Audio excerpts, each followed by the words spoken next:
আসসালামু আলাইকুম বন্ধুরা, গল্প চয়নের অদ্ভুত এই গল্পের রাজ্যে আপনাদের স্বাগতম। আশা করি আপনারা সবাই ভালো আছেন, সুস্থ আছেন।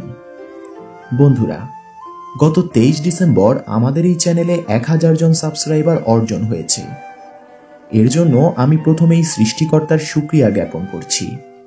আপনাদের সবাইকে আমার অন্তরের অন্তঃস্থল থেকে ধন্যবাদ জানাই, কারণ আপনারা ছাড়া এই অর্জন কখনোই সম্ভব হতো না। আপনাদের ভালোবাসা আমায় মুগ্ধ করেছে। যখন প্রথম গল্প পাঠ করতাম তখন অজস্র ভুলভ্রান্তি ছিল। এখনো যে খুব ভালো গল্প পাঠ করি এমনটিও নয়, তবে আগের থেকে উন্নতি হয়েছে বলে আমি বিশ্বাস করি। এর পরেও আমি আপনাদের কাছ থেকে যে পরিমাণ উৎসাহ পেয়েছি তা অভাবনীয়। ধন্যবাদ আপনাদের সবাইকে যারা আমার চ্যানেলটি সাবস্ক্রাইব করেছেন, আর যারা করেননি তাদেরকেও ধন্যবাদ আমার গল্পগুলো শুনবার জন্য। আশা রাখি আপনারাও আমার এই চ্যানেলটি সাবস্ক্রাইব করে আমার পরিবারের একজন সদস্য হবেন। যাই হোক, অনেক কথা হলো, এবার আমাদের আজকের গল্পটি শুনবার পালা। আজ আপনাদের জন্য বিখ্যাত শিকারী জিম করবেটের এক অসাধারণ শিকার কাহিনী নিয়ে হাজির হয়েছি। আমাদের আজকের শিকার কাহিনীটির নাম থাকের মানুষ খাকি। আজের প্রথম পর্ব। আশা করি শিকার কাহিনীটি আপনাদের কাছে বেশ ভালো লাগবে। তবে চলুন আজকের শিকার কাহিনীতে প্রবেশ করা যাক।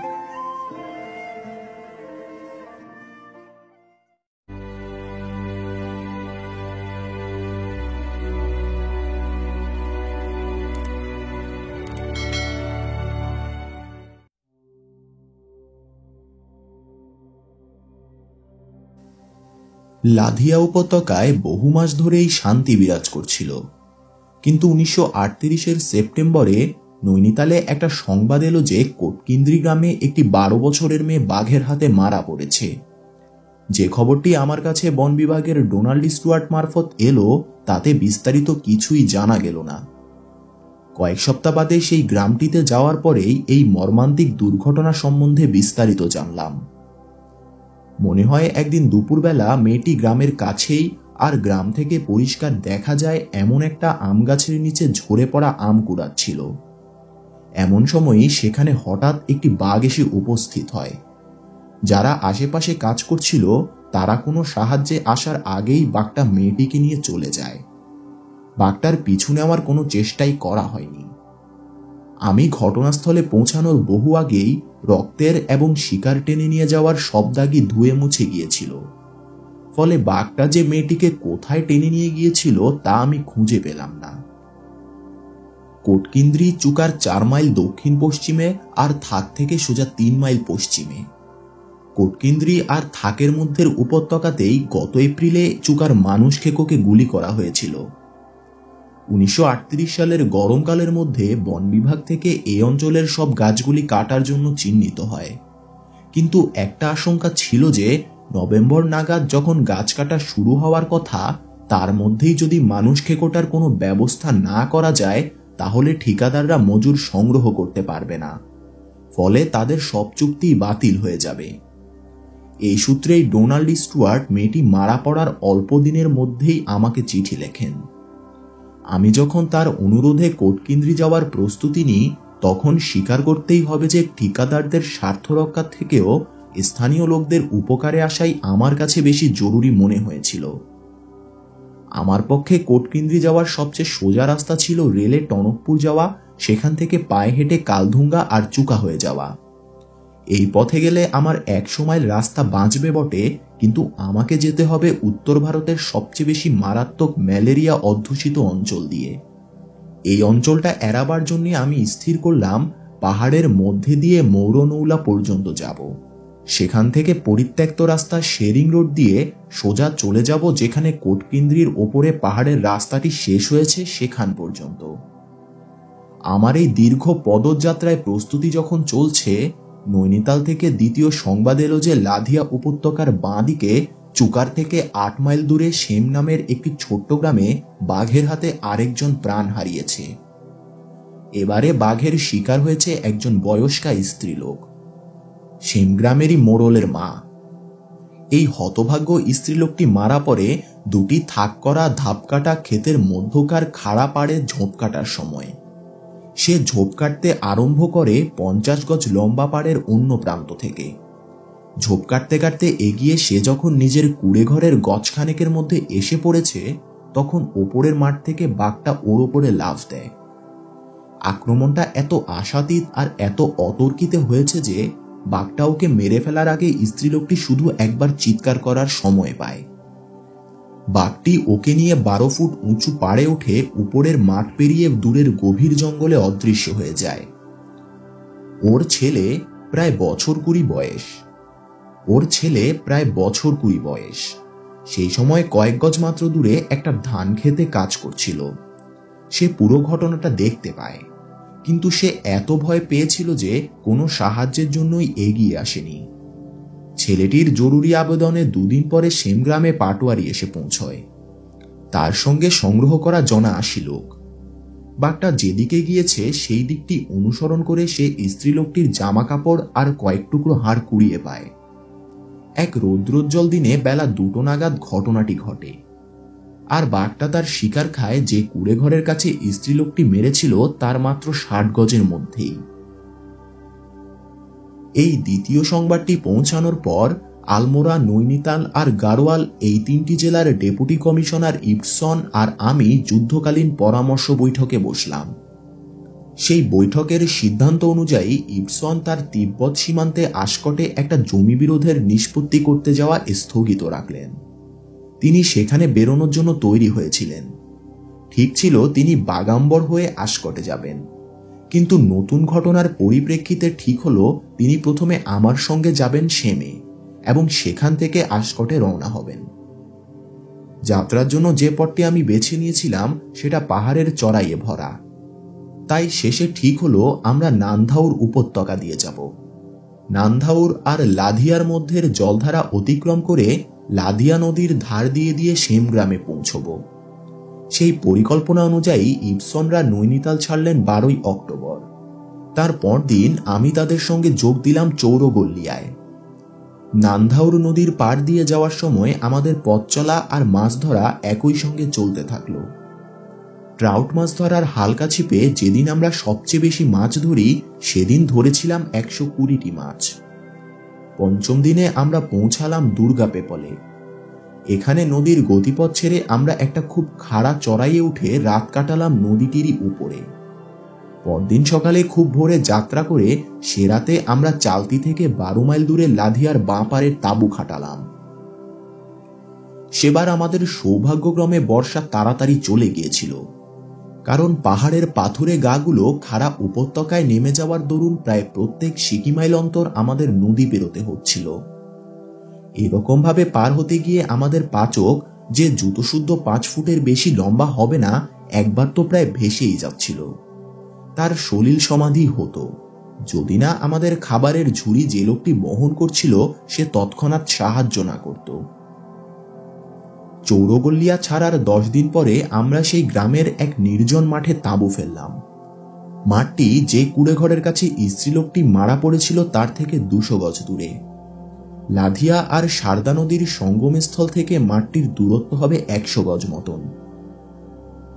পুলিশ বিভাগের গিল ওয়াভেল, যার সঙ্গে লাধিয়া দিয়ে আসার সময় আমাদের দেখা হয়েছিল, বেশ কদিন ধরে সেমে ক্যাম্প করেছিলেন। বন বিভাগের ম্যাকডোনাল্ড আমাদের অনুগ্রহ করে একটা মোষ দিয়েছিলেন। সেটা বেঁধে অপেক্ষা করছিলেন গিল ওয়াভেল। ওয়াভেল থাকাকালীন বাঘটা বেশ কয়েকবার সেমে এসেছিল, কিন্তু মোষটাকে মারেনি। সেমে পৌঁছানোর পরদিন ইবসন যখন পাটোয়ারি, বনরক্ষী আর আশেপাশের গ্রামের গ্রামমোড়লদের সঙ্গে সাক্ষাৎকার শুরু করলেন, আমি বেরোলাম বাঘের থাবার ছাপের খোঁজে। আমাদের ক্যাম্প আর নদীর সঙ্গমের মধ্যে আর লাধিয়া নদীর দুপারে লম্বা লম্বা বালির চড়া। এই বালির উপরে আমি একটা বাঘিনীর থাবার ছাপ পেলাম। সেই সঙ্গে একটি কম বয়সী পুরুষ বাঘের ছাপও দেখা গেল। সম্ভবত এটা সেই বাচ্চাটির থাবার ছাপ যাকে আমি এপ্রিলে দেখেছিলাম। বাঘিনীটা লাধিয়া নদী বেশ কয়েকবার এপার ওপার করেছে গত কয়েকদিনে, আর গত রাতে আমাদের তাঁবুর সামনের এক ফালি বালির উপর দিয়ে হেঁটে গিয়েছে। গ্রামের লোকের ধারণা বাঘিনীটাই মানুষ খেকো। গ্রামের সর্দারের মা মারা পড়ার পর বাঘিনীটা গ্রামে বারবার ফিরে এসেছে, সেই জন্য তাদের সন্দেহ অমূলক নাও হতে পারে। বাঘিনীটার থাবার ছাপ পরীক্ষা করে বোঝা গেল সে আকারে সাধারণ মাপের আর বয়সে যুবতী। কেন সে মানুষ খেকো হলো তা পরে বের করা যাবে, কিন্তু গত বছর সঙ্গমের মৌসুমে সে ছিল চুকার মানুষ খেকোর সঙ্গে। তখন নিশ্চয়ই চুকার মানুষ খেকো শিকার খেতেও তাকে সাহায্য করত। এইভাবে নরমাংসে ওর রুচি জন্মায়, কিন্তু ওর কোনো সঙ্গী ছিল না যে ওর রসনা পরিতৃপ্ত করতে সাহায্য করতে পারে। কাজেই ওকে নিজেকেই মানুষ খাকি হতে হয়েছে। এটা আমার ধারণা মাত্র, এবং পরবর্তীতে এটা ভুল প্রমাণিত হয়েছিল। নৈনিতাল ছাড়ার আগে আমি টনকপুরের তহসিলদারকে লিখেছিলাম আমার জন্য 4টি বাচ্চা পুরুষ মোষ কিনে সেমে পাঠিয়ে দিতে। 4টি মোষের মধ্যে একটি পথেই মারা যায়, আর অন্য 3টি এসে পৌঁছয় 24শে অক্টোবর। আমরা ওই 3টি মোষ আর ম্যাকডোনাল্ড যেটি আমাদের দিয়েছিলেন সবকটি একত্রে সেদিনই সন্ধেবেলায় বাইরে বেঁধে দিয়েছিলাম। পরদিন সকালে যখন আমি জন্তুগুলোকে দেখতে গিয়েছি, দেখি চুকার অধিবাসীদের মধ্যে দারুণ উত্তেজনা। গ্রামের আশেপাশের জমিগুলোতে সদ্য লাঙল দেওয়া হয়েছে। 3টি পরিবার ওই চষা জমিতে তাদের গরু মোষের সঙ্গে রাত কাটিয়েছে।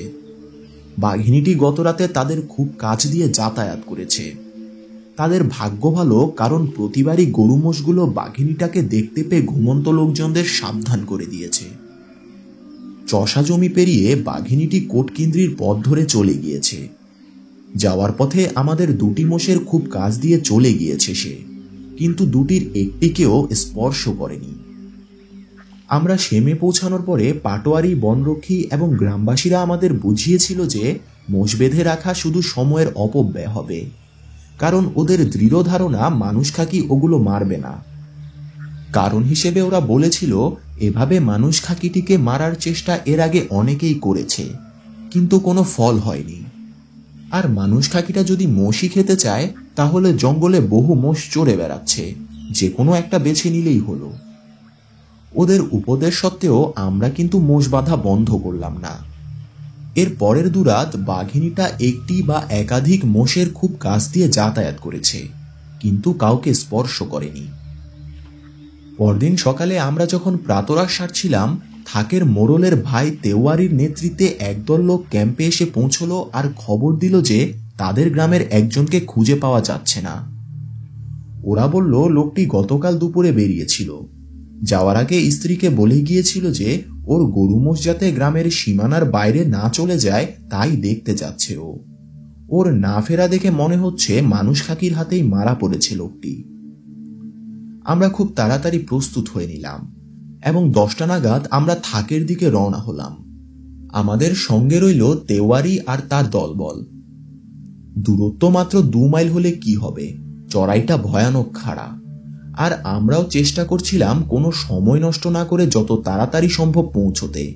তাই আমরা যখন গ্রামের সীমানায় পৌঁছালাম তখন দলের সবাই হাঁপাচ্ছি, আমাদের গায়ে যেন ঘামের ফেনা ছুটেছে। আমরা যখন ঝোপে ঢাকা সমতল জমির টুকরোটার উপর দিয়ে গ্রামের দিকে এগুচ্ছি তখন একটি স্ত্রীলোকের কান্না শুনতে পেলাম। এই সমতল ভূমিটির কথা যুক্তিসঙ্গত কারণেই আমি পরে উল্লেখ করেছি।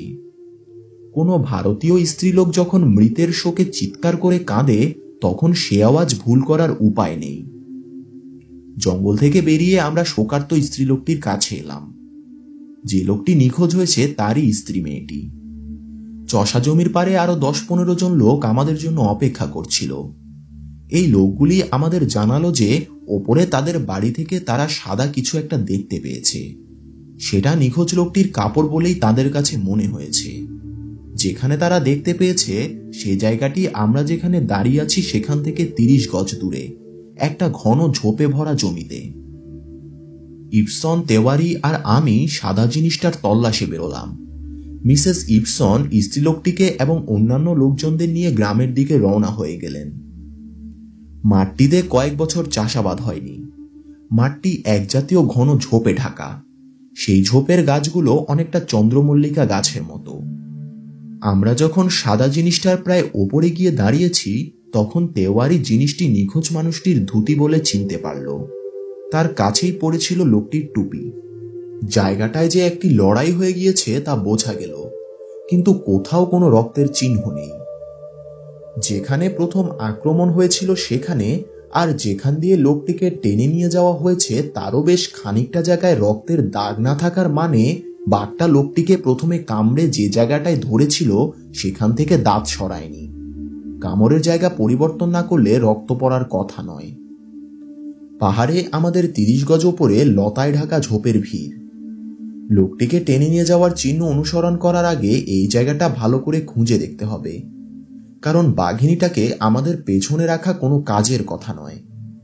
ঝোপের নিচে নরম মাটির উপর আমরা বাঘিনীটার থাবার ছাপ দেখলাম। লোকটিকে আক্রমণ করার আগে এই জায়গাটিতেই বাঘিনীটা ওঁত পেতেছিল। আগেরকার জমিটিতে ফিরে গিয়ে আমরা নিম্নলিখিত কার্যসূচি গ্রহণ করলাম। আমাদের প্রধান কাজ হলো বাঘিনীটাকে অনুসরণ করে মরির ওপর ওকে গুলি করা। এর জন্য আমাকে যেতে হবে চিহ্ন অনুসরণ করে, আর একই সঙ্গে নজর রাখতে হবে সামনের দিকে।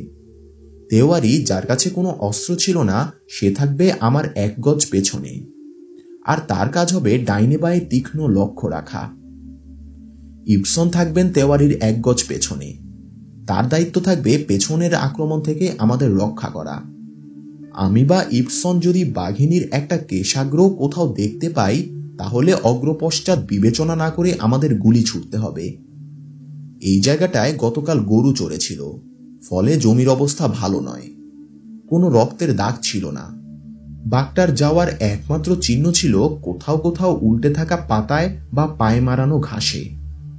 তাই আমাদের অনুসরণের কাজটাও এগোচ্ছিল খুব ধীর গতিতে। লোকটিকে 200 গজ মতো নিয়ে গিয়ে বাঘিনীটি তাকে মেরে ফেলে রেখে গিয়েছিল, আবার কয়েক ঘন্টা পরে এসে তাকে নিয়ে গিয়েছিল।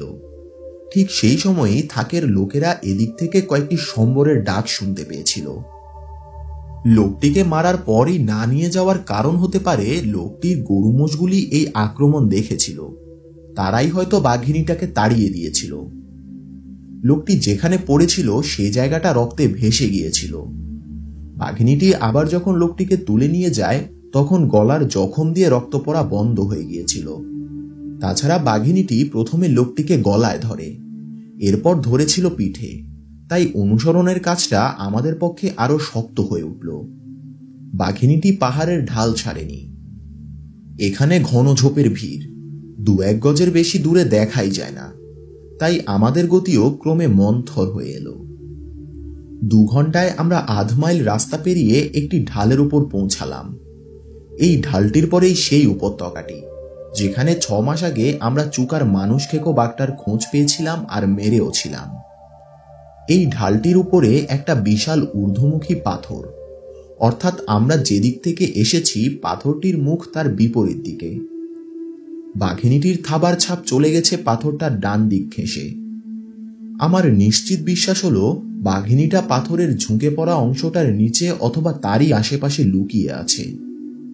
ইবসন আর আমি দুজনেই হালকা রবারের সোলের জুতা পরেছিলাম। তেওয়ারি ছিল খালি পায়ে। সেই জন্যে আমরা পাথরটার কাছে পৌঁছালাম নিঃশব্দে। ইশারায় আমার সঙ্গী দুজনকে দাঁড়িয়ে চারদিকে তীক্ষ্ণ নজর রাখতে বলে আমি পাথরটার উপর কোনো ক্রমে একটা পা রেখে ইঞ্চি ইঞ্চি করে এগিয়ে গেলাম। পাথরটার পরেই ছোট্ট কিছুটা সমতল জমি। জমিটা যতই আমার দৃষ্টির সামনে পরিস্ফুট হচ্ছে ততই আমার মনে হতে লাগলো বাঘিনীটা পাথরের আড়ালে লুকিয়ে আছে, এই সন্দেহ আমার অমূলক নয়। আরো 2-1 ফুট গেলে আমি জমিটার পুরোটা দেখতে পাবো। এমন সময় আমার সামনে বাঁ দিকে একটা নড়াচড়া আমার দৃষ্টি আকর্ষণ করলো। একটা সোনালি ডাটা গাছ চেপে রাখা হয়েছিল, সেটা যেন হঠাৎ স্প্রিং এর মতো সোজা হয়ে উঠল। তার এক মুহূর্তের মধ্যেই দূরের ঝোপটা একটু নড়ে উঠল, আর ঝোপগুলির ওধারে একটা গাছ থেকে একটা বাঁদর ডাকতে শুরু করলো।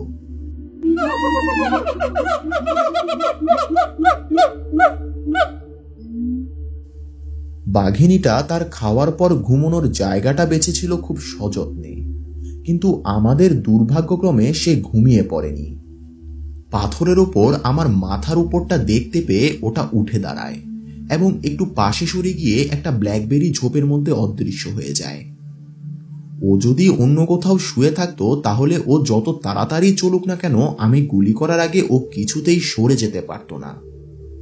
আমাদের এত সযত্ন পরিকল্পিত অনুসরণ একেবারে শেষ মুহূর্তে ভেস্তে গেল। এখন মরিটা খুঁজে বের করা ছাড়া আমাদের আর কোনো পথ নেই। আর দেখতে হবে আমাদের বসার মতো মরিটার যথেষ্ট অবশিষ্ট আছে কিনা। ব্ল্যাকবেরি ঝোপের মধ্যে ওকে অনুসরণ করা বৃথা, আর তাতে ওকে পরে গুলি করার সুযোগও কমে যাবে। বাঘিনীটা যেখানে শুয়েছিল তার কাছেই সে তার খাওয়া সেরেছে। জায়গাটা খোলা আকাশের নিচে শকুনদের নজরে আসার মতো, সেই জন্যে সে তার মরিটা সরিয়ে রেখেছে একটা নিরাপদ জায়গায়, যেখানে আকাশ থেকে কিচ্ছু দেখা যাবে না। এখন অনুসরণ করা অনেকটা সহজ হয়ে এসেছে, কারণ একটা রক্তের চিহ্ন দেখা যাচ্ছে। এই চিহ্ন ধরে গিয়ে আমরা পৌঁছালাম একটা বিরাট পাথরের ঢিবিতে। এই পাথরগুলির 50 গজ দূরেই আমরা মরিটা দেখতে পেলাম।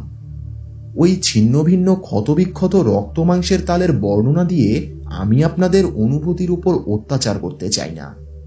যে লোকটি কয়েক ঘন্টা আগেই ছিল একজন মানুষ, 2 সন্তানের জনক, ওই শোকার্ত স্ত্রী লোকটিকে রোজগার করে খাওয়ানো পরানোর কর্তা, তার শরীর সম্পূর্ণ নগ্ন, একটুকরো সুতো কোথাও নেই। মানুষের শরীরের সবটুকু মর্যাদা যেন তার শরীর থেকে ছিঁড়ে নেওয়া হয়েছে।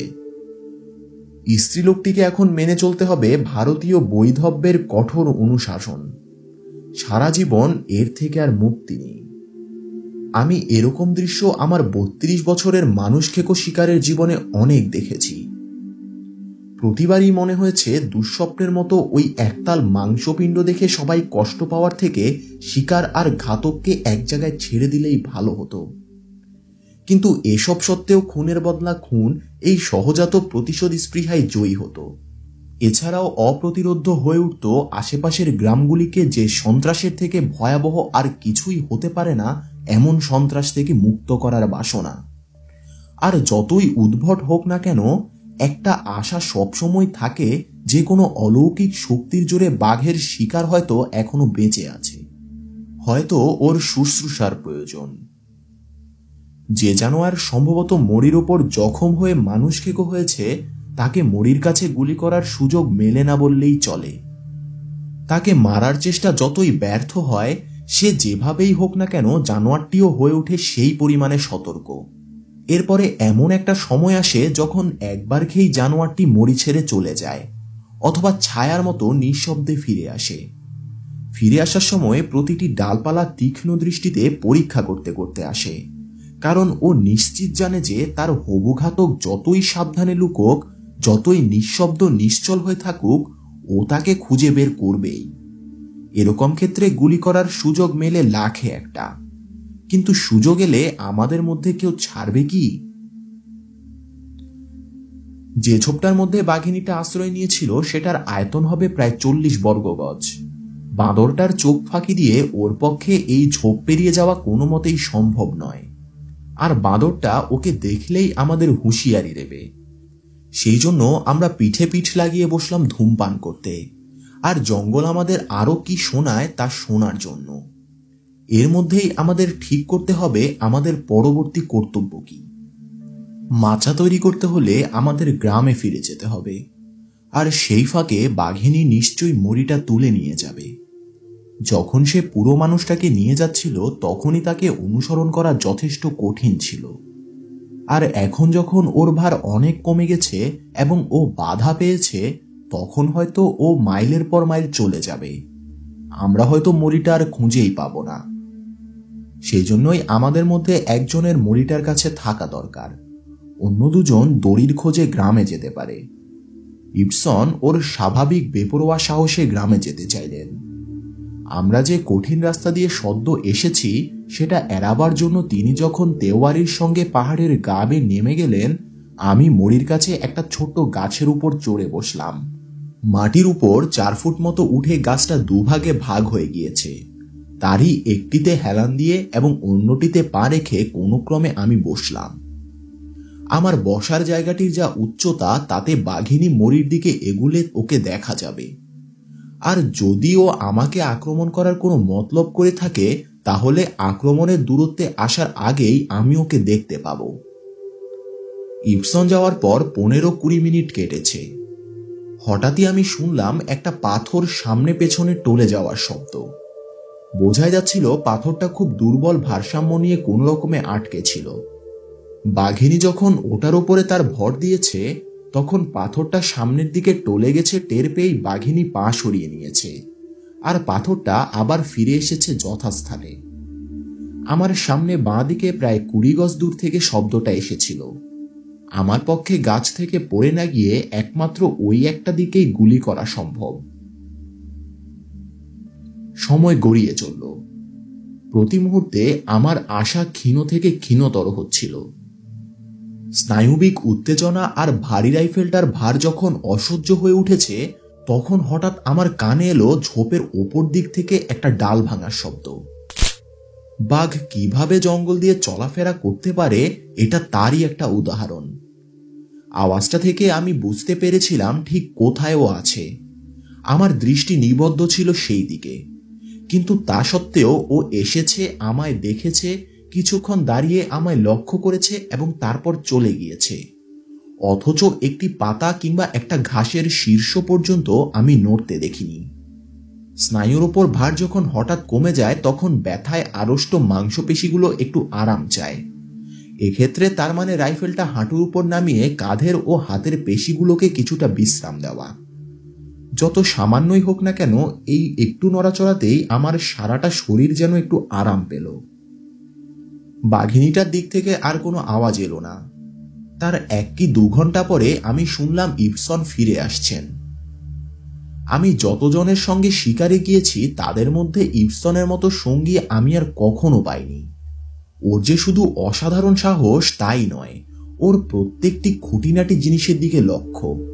সবচেয়ে বড় কথা, যারা শিকার করতে যান তাদের মধ্যে ইবসনের মতো স্বার্থবোধহীন লোক বড় একটা দেখা যায় না। উনি গিয়েছিলেন শুধু দড়ি আনতে, কিন্তু যখন ফিরে এলেন তখন ওর সঙ্গে কম্বল, কুশন, আমি যা খেতে পারি তার থেকেও ঢের বেশি চা আর প্রচুর পরিমাণে দুপুরের খাবার। আমি একটু চাঙ্গা হওয়ার জন্য বসলাম মরিটার যেদিক থেকে হাওয়া বইছে সেদিকটায়।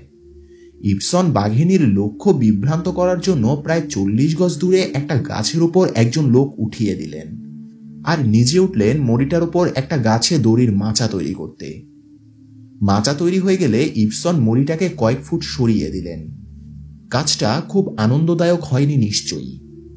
তারপর একটা চারা গাছের গোড়ায় মরিটাকে খুব শক্ত করে বেঁধে দিলেন, যাতে বাঘিনীটা মরি নিয়ে চলে না যেতে পারে, কারণ চাঁদ ক্ষয়িষ্ণু। এই গাছে ভরা জঙ্গলে জায়গাটা রাতের প্রথম ঘন্টা দুয়েক সূচিভেদ্য অন্ধকারে ঢাকা থাকবে। শেষ সিগারেটটি খেয়ে আমি মাচায় উঠে বসলাম। আমি একটু জুত করে বসার পরে ইবসন যে লোকটি বাঘিনীকে বিভ্রান্ত করার জন্য অন্য গাছে বসেছিল তাকে ডেকে নিলেন। তারপর থাকের দিকে রওনা হয়ে গেলেন। সেখান থেকে মিসেস ইবসনকে নিয়ে ওকে সেমে ক্যাম্পে ফিরে যেতে হবে। বিদায় দলটি দৃষ্টির বাইরে চলে গেলেও তাদের কণ্ঠস্বর তখনও মেলায়নি। এমন সময় আমি শুনলাম একটা ভারী শরীরের সঙ্গে পাতা ঘষার শব্দ। সেই মুহূর্তেই বাদরটা, যেটা এতক্ষণ চুপ করেছিল, সেটা ডাকতে আরম্ভ করলো। আমি ব্ল্যাকবেরি ঝোপের ওপাশে গাছে বসা বাঁদরটাকে এখন দেখতে পাচ্ছিলাম। আমার ভাগ্য আশাতীত রকম ভালো। বাঘিনীটার দৃষ্টি অন্যদিকে আকৃষ্ট করার জন্য লোকটিকে অন্য গাছে বসিয়ে দেওয়ার কৌশল বেশ ভালোই কাজ দিচ্ছে। একটা উদ্বেগ ভরা মিনিট কাটলো, তারপরে আরেকটা। হঠাৎ যে ঢিবিটার উপর দিয়ে আমি বিশাল পাথরটার উপর উঠেছিলাম, সেদিক থেকে একটা কাকার আর্তচিৎকার করতে করতে আমার দিকে দৌড়ে এলো। তার মানে বাঘিনীটা মরির দিকে আসছে না, ইবসনদের পিছু নিয়েছে। আমার উদ্বেগ তখন চরমে, কারণ বোঝাই যাচ্ছে মরিটা ছেড়ে ও এখন একটা নতুন শিকার জোগাড় করার চেষ্টা করছে। যাবার আগে ইবসন সব রকম ভাবে সতর্ক থাকার প্রতিশ্রুতি দিয়েছিলেন, কিন্তু ঢিবিটার এপারে আমার দিকে কাকারের ডাক শুনে ওর পক্ষে ভাবা স্বাভাবিক যে বাঘিনীটা মরির দিকেই এগোচ্ছে। এই ভেবে উনি যদি সতর্কতার বাঁধনে একটু ঢিল দেন, তাহলেই বাঘিনীটা তার সুযোগ পেয়ে যাবে। এইভাবে 10টি অস্বাচ্ছন্দ্যে ভরা মিনিট কেটে গেল। তারপর আমি শুনলাম থাকের দিক থেকে দ্বিতীয় আরেকটি কাকারের ডাক। বাঘিনীটা এখনো অনুসরণ করছে, কিন্তু ওখানে জায়গাটা তুলনামূলকভাবে ফাঁকা হওয়ার দরুন ওই দলটিকে আক্রমণের আশঙ্কা কম। ইবসনদের বিপদের আশঙ্কা কিন্তু একেবারেই কমেনি, কারণ ক্যাম্পে পৌঁছতে এখনো ওদের 2 মাইল গভীর জঙ্গলের মধ্যে দিয়ে যেতে হবে। যেটা আমি আশঙ্কা করেছিলাম আর পরে সত্যিও প্রমাণিত হয়েছিল।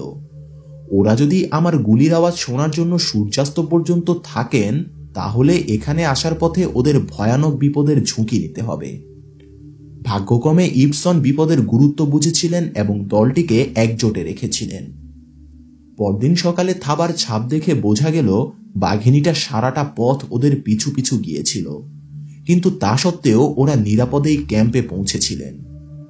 কাকার আর সম্বরের ডাক থেকে আমি বাঘিনীটার গতিবিধি অনুমান করতে পারছিলাম। সূর্যাস্তের 1 ঘন্টা পরে সে 2 মাইল দূরে উপত্যকার নিচে ছিল। এখনো তার সামনে সারাটা রাত পড়ে আছে। তাই যদিও মরির কাছে তার ফিরে আসার সম্ভাবনা নেই বললেই চলে, তবুও আমি কোনো একটা সুযোগ যদি আসে সেটা সদ্ব্যবহার করার জন্যই বদ্ধপরিকর রইলাম।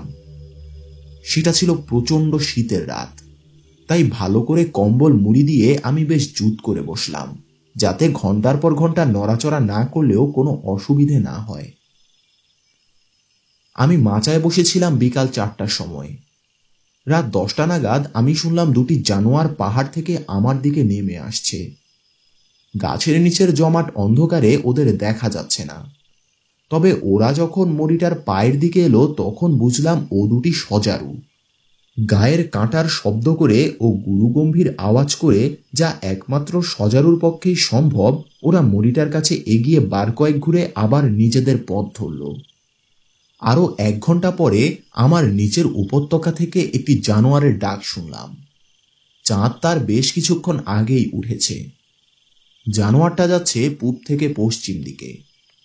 জানোয়ারটা মরির দিক থেকে যেদিকে হাওয়া নিচের দিকে বইছে সেদিকে এসেই থমকে দাঁড়িয়ে গেল। বেশ কিছুক্ষণ দাঁড়িয়ে থেকে তারপর খুব সাবধানে পাহাড় বেয়ে উঠে এলো। জানোয়ারটা কিছুটা দূরে থাকতেই ওর বাতাসে গন্ধ শোকার শব্দ পেলাম। তখনই বুঝলাম ওটা একটা ভাল্লুক। রক্তের গন্ধ ওকে আকর্ষণ করছে, কিন্তু রক্তের গন্ধের সঙ্গে মিশে রয়েছে একটা মানুষের অবাঞ্ছিত গন্ধ। তাই কোনো ঝুঁকি না নিয়ে ও খুব সাবধানে মরিটার খোঁজ করছিল। জঙ্গলে সবচেয়ে তীক্ষ্ণ ঘ্রাণশক্তির অধিকারী এই জানোয়ারটি উপত্যকায় থাকতেই বুঝতে পেরেছিল যে মরিটা কোনো বাঘের সম্পত্তি। অকুতোভয় হিমালয়ের ভাল্লুকের কাছে এটা কোনো বাধাই নয়, কারণ ও মরির কাছ থেকে বাঘকে তাড়িয়ে দেওয়ার ক্ষমতা রাখে। আমার আগের কয়েকবারের অভিজ্ঞতা থেকেই এ কথা বলছি। ওকে যেটা দুশ্চিন্তায় ফেলেছে সেটা হলো রক্ত আর বাঘের গন্ধের সাথে মিশে থাকা মানুষের গায়ের গন্ধ। সমতল জমিটাতে পৌঁছে ভাল্লুকটা মরির কয়েক গজ দূরে পেছনে ভর দিয়ে বসল। যখন ওর বিশ্বাস হলো যে ঘৃণ্য মানুষের গন্ধে ওর কোনো বিপদের আশঙ্কা নেই, ও সোজা হয়ে দাঁড়িয়ে মুখ ঘুরিয়ে একটা লম্বা টানা চিৎকার করল।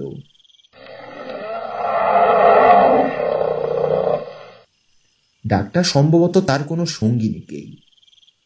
প্রতিধ্বনি তুলে উপত্যকার নিচে চলে গেল শব্দটা। তারপর আর কোনো ইতস্তত না করে সে দৃঢ় পদক্ষেপে মরিটার কাছে পৌঁছে গেল। ও যখন মরিটার গন্ধ শুকছে তখন আমি রাইফেল তুলে ওর উপর তাক করলাম। হিমালয়ের ভাল্লুকের মানুষ খাওয়ার ঘটনা আমি একটিই জানি। সেটা ঘটেছিল যখন একটি স্ত্রীলোক ঘাস কাটতে কাটতে পাহাড়ের ওপর থেকে পড়ে যায়। পড়ার সঙ্গে সঙ্গেই স্ত্রীলোকটি মারা যায়। পরে একটা ভাল্লুক তার থ্যাতলানো শরীরটা দেখতে পেয়ে তুলে নিয়ে গিয়ে খেয়ে ফেলে। যে ভাল্লুকটির কাঁধের ওপর আমার বন্দুকের নিশানা ঠিক করা, তার অবশ্য নরমাংসে কোনো রুচি আছে বলে মনে হলো না। মরিটা দেখে গন্ধ শুকে ও আবার পশ্চিমমুখী যাত্রা শুরু করল। ওর চলে যাওয়ার শব্দ যখন দূরে মিলিয়ে গেল তখন জঙ্গলে আবার নেমে এলো জমাট স্তব্ধতা। সে স্তব্ধতা ভাঙল সূর্যোদয়ের পরে ইবসন আসার পর।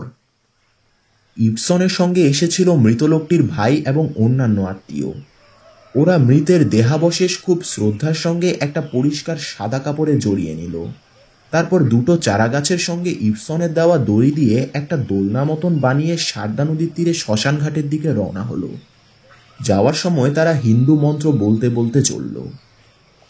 14 ঘন্টা ঠান্ডায় বসে থাকা আমার পক্ষে খুব একটা সুখপ্রদ হয়নি ঠিকই, কিন্তু ইবসনের সঙ্গে আনা গরম পানীয় আর খাবার খাওয়ার পর রাতে পাহারা দেওয়ার সব কষ্ট আমি ভুলে গেলাম।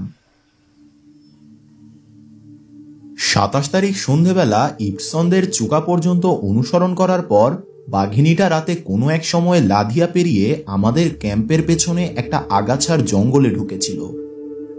এই আগাছার জঙ্গলের মধ্যে দিয়ে একটা পথ ছিল, যেটা গ্রামবাসীরা মানুষ খেকো আসার আগ পর্যন্ত নিয়মিত ব্যবহার করত। এরপরে পথটা বিপজ্জনক বলে চিহ্নিত হয়ে গিয়েছিল। 28 তারিখে দুজন ডাকঘর করা, যারা ইবসনের ডাক টনকপুরের পথের প্রথম পর্যায়টায় নিয়ে যেত, তারা ক্যাম্পে দেরি হয়ে যাওয়ায় সময় বাঁচানোর জন্য ওই আগাছার জঙ্গলের রাস্তাটা দিয়ে শর্টকাট করার চেষ্টা করে, অথবা সঠিকভাবে বলতে গেলে সবে শর্টকাটের পথ ধরেছিল। ওদের সৌভাগ্য যে সামনের লোকটি খুব সজাগ ছিল, আর সে ওই বাঘিনীটাকে দেখতে পায় ঝোপের মধ্যে দিয়ে গুড়ি মেরে মেরে আসতে এবং তাদের সামনে রাস্তার উপর শুয়ে থাকতে। যখন লোক দুটি ঊর্ধ্বশ্বাসে দৌড়ে ক্যাম্পে গেল, তখন আমি আর ইবসন সবে থাক থেকে ফিরেছি। যেখান থেকে বাঘিনীটা রাস্তায় বেরিয়ে লোকগুলিকে কিছুটা অনুসরণ করেছিল, সেখানে তার থাবার ছাপ দেখলাম, কিন্তু বাঘিনীটাকে কোথাও দেখতে পেলাম না। যদিও একটা জায়গায় যেখানে আগাছার ঝোপ খুব ঘন, সেখানে একটা নড়াচড়া আর একটা জানোয়ারের চলে যাওয়া আমরা লক্ষ্য করেছিলাম।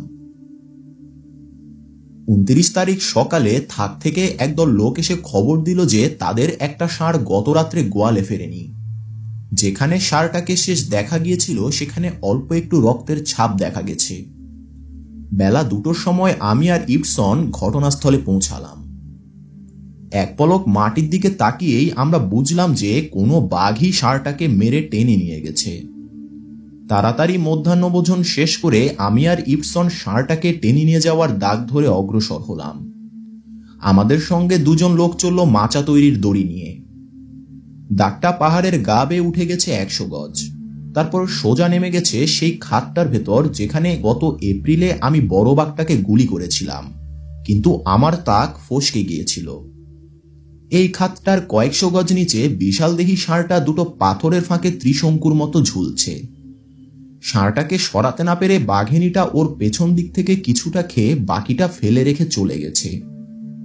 একটা বিরাট ওজন বয়ে নিয়ে যাচ্ছিল বলে বাঘিনীটার থাবার ছাপ ধেবড়ে গেছে, সেজন্য বলা মুশকিল ওটা সেই মানুষ খেকোই কিনা।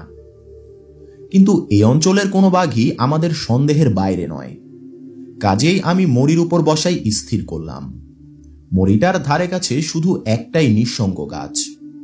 লোকজনেরা যখন তার উপরে মাচা তৈরি করতে উঠেছে, নিচের উপত্যকা থেকে বাঘের ডাক শুরু হলো।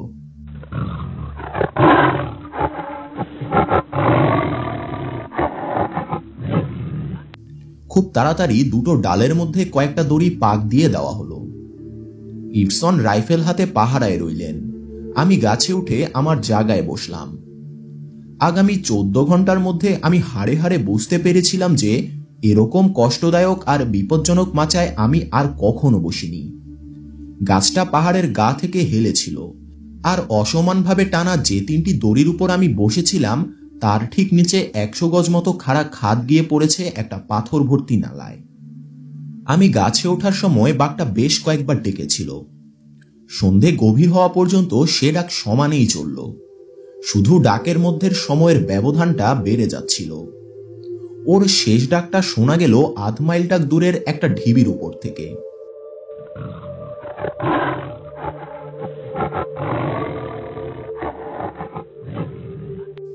পরিষ্কার বোঝা গেল বাঘটা মরির কাছাকাছি ছিল, আর ও লোকজনদের গাছে ওঠা দেখতে পেয়েছিল। অতীত অভিজ্ঞতা থেকেই ও বুঝতে পেরেছিল এর মানে কি, আর তাই ও গর্জন করে বাধা পাওয়ার প্রতিবাদ জানায়। বাঘটা নিশ্চয়ই তারপরে চলে গিয়েছিল, কারণ পরদিন সকালে ইবসন আসা পর্যন্ত আমি ঠায় ওই 3টি দড়ির উপর বসেছিলাম, কিন্তু সারা রাতের মধ্যে আর কিছু দেখিনি বা শুনিও নি। খাতটা গভীর আর গাছে ঢাকা, তাই শকুনদের পক্ষে মরিটা দেখতে পাওয়া সম্ভব নয়। ষাঁড়টাও আকারে এত বড় যে বাঘটার বেশ কয়েকবারের খাওয়া চলবে, তাই আমরা মরিটা যেখানে পড়ে আছে সেখানে আর না বসাই স্থির করলাম। আমাদের আশা ছিল যে বাঘটা মরিটাকে কোনো সুবিধাজনক জায়গায় টেনে নিয়ে যাবে, যেখানে আমাদের পক্ষে গুলি চালানো সহজ হবে। এই আশা অবশ্য আমাদের হতাশায় পর্যবসিত হয়েছিল, কারণ বাঘটা আর মরির কাছে ফিরে আসেনি। দুরাত পরে সেমে আমাদের ক্যাম্পের পেছনে যে মোষটা বাঁধা হয়েছিল সেটা মারা পড়ে, আর আমারই সামান্য একটু অমনোযোগিতার জন্য বাঘটাকে মারার একটা সুবর্ণ সুযোগ আমরা হারাই।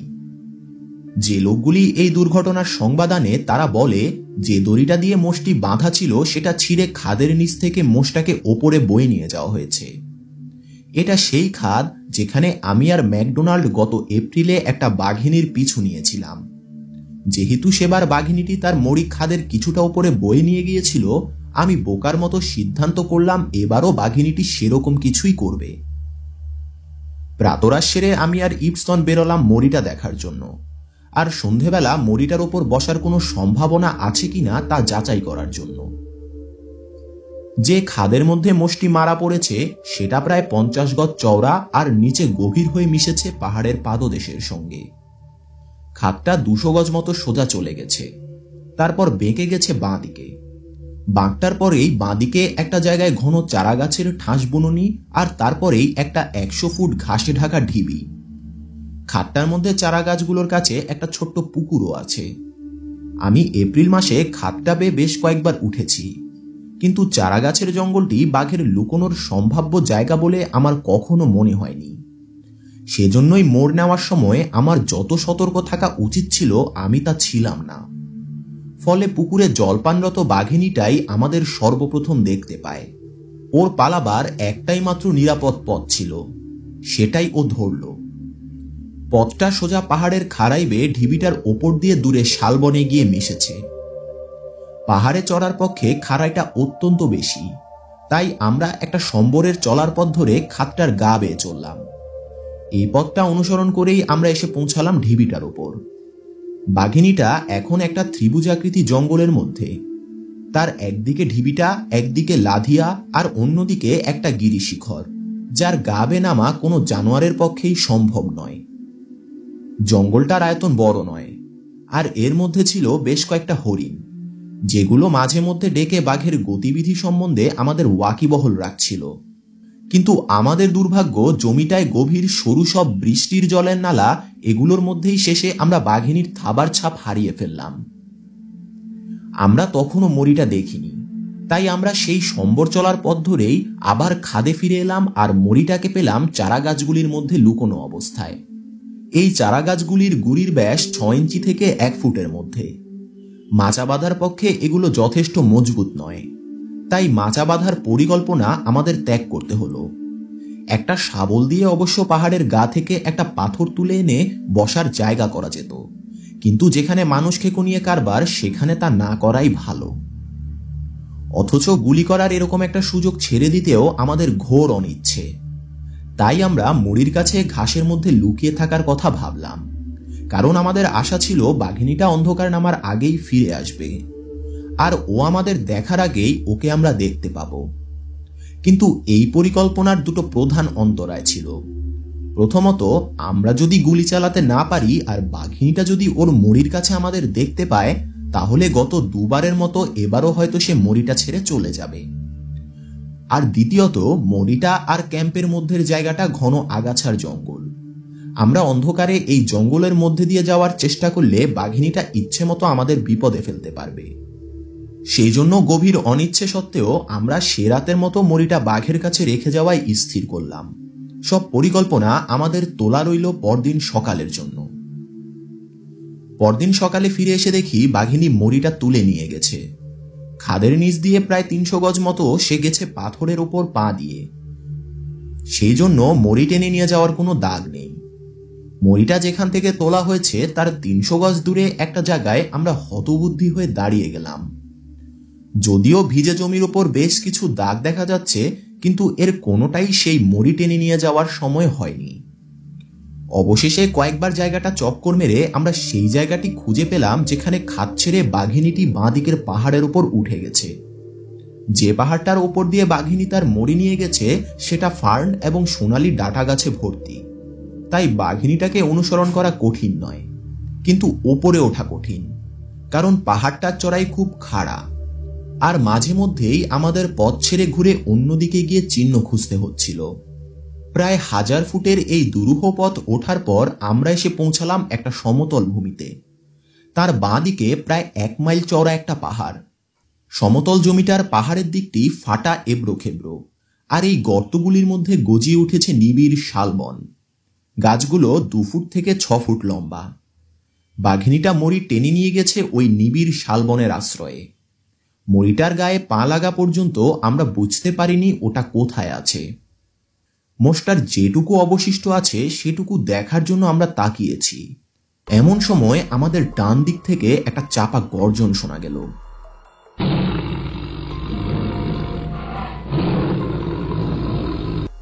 রাইফেল তুলে আমরা মিনিট খানেক অপেক্ষা করলাম। তারপর যেখান থেকে গর্জনটা এসেছে তার কিছু দূরে একটা ঝোপে নড়াচড়া দেখে আমরা চারা গাছগুলো ঠেলে 10 গজ মতো এগিয়ে একটা ছোট পরিষ্কার মতো জায়গায় এলাম। এখানেই বাঘিনীটা নরম ঘাসের উপর ঘুমিয়েছিল। ঘেঁষো জমিটার ওধারে পাহাড়টার আরো 20 গজ মতো উপরে একটা সমতল জায়গা। যে আওয়াজটা আমরা শুনেছিলাম সেটা এসেছিল ওই ঢাল থেকেই। যত নিঃশব্দে সম্ভব ঢালটি বেয়ে উঠে আমরা সবে 50 গজ মতন চওড়া সমতল জমিটাতে পৌঁছেছি। এমন সময় বাঘিনীটা ঢালের ওদিক দিয়ে খাদের মধ্যে নেমে গেল। কিছু কালিজ আর একটি কাকার দ্রুত চিৎকার করে উঠল। ওকে অনুসরণ করা বৃথা, সেই জন্য আমরা মরিটার কাছে ফিরে এলাম। মরিটা এখনো খাওয়ার মতো যথেষ্ট অবশিষ্ট আছে, তাই বসার মতো 2টো গাছ ঠিক করে আমরা ক্যাম্পে ফিরে এলাম। তাড়াতাড়ি দুপুরের খাওয়া সেরে নিয়ে আমরা মরির কাছে ফিরে গেলাম। রাইফেল থাকাতে কিছুটা কষ্ট করেই আমরা আমাদের বাছাই করা গাছ দুটোতে উঠলাম। প্রায় 5 ঘন্টা ধরে বসে রইলাম, কিন্তু কিছুই দেখতে বা শুনতে পেলাম না। সন্ধেবেলা আমরা গাছ থেকে নেমে এলাম। তারপর ফাটা অসমতল জমির উপর দিয়ে হোঁচট খেতে খেতে আমরা খাদটার কাছে পৌঁছালাম। তখন অন্ধকার বেশ গাঢ় হয়ে উঠেছে। আমাদের দুজনেরই একটা অদ্ভুত গা শিরশির করা অনুভূতি হচ্ছিল। মনে হচ্ছিল আমাদের পেছন থেকে কেউ অনুসরণ করছে। কিন্তু দুজনে কাছাকাছি থেকে বিনা বিপত্তিতেই আমরা 9টা নাগাদ ক্যাম্পে পৌঁছালাম। ইবসনরা যতদিন সম্ভব সেমে কাটালেন। এবার তাদের যাওয়ার পালা। পরদিন খুব সকালে আসকটে তাদের পূর্ব নির্ধারিত কাজের তাগিদে তারা তাদের 12 দিনের পদযাত্রা আরম্ভ করলেন।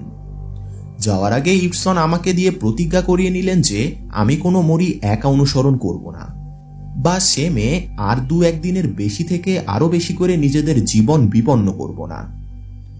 ইবসন ও তার 50 জন লোক চলে যাওয়ার পরে ঘন আগাছার জঙ্গলে ঘেরা আমাদের ক্যাম্পটিতে রইলাম শুধু আমি আর আমার 2 ভৃত্য।